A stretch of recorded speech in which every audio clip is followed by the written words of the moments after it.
একটা বড় গাছের নিচে হাতি দাঁড়িয়ে আছে। চারদিকে প্রাণীরা খেলছে। হাতি অহংকার ভরে হাঁটছে।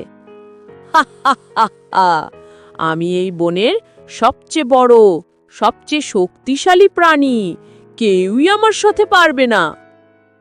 আহা, এই হাতিটার বড় অহংকার।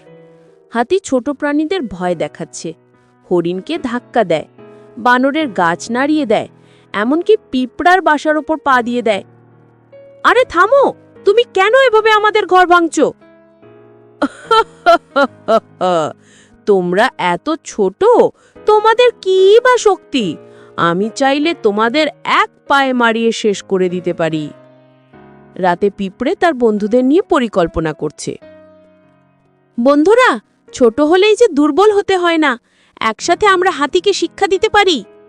সব পিঁপড়ে একসাথে, হ্যাঁ চল কালিটাকে শিক্ষা দিই। পরের দিন হাতি নদীর ধারে পানি খাচ্ছে। হঠাৎ শত শত পিঁপড়া হাতির শরীরে উঠে পড়ে।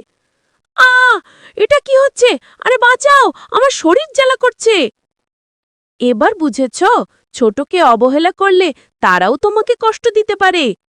হাতি দৌড়াতে দৌড়াতে শেষে পানিতে ঝাঁপ দেয়। পিঁপড়েরা নেমে যায়। হাতি ক্লান্ত হয়ে দাঁড়ায়। অহে বন্ধু পিঁপড়ে, আমি ভুল করেছি। আমি আর কাউকে অবহেলা করব না। দয়া করে আমাকে ক্ষমা করো। ঠিক আছে, আমরা তোমাকে ক্ষমা করলাম। তবে মনে রেখো, শক্তি বড় হলেও বুদ্ধি আর ঐক্যের কাছে বড় কিছু নয়। এই থেকে আমরা শিক্ষা পেলাম এই যে, ছোটকে অবহেলা করো না। ঐক্য আর বুদ্ধি দিয়ে ছোটরাও বড়কে শিক্ষা দিতে পারে।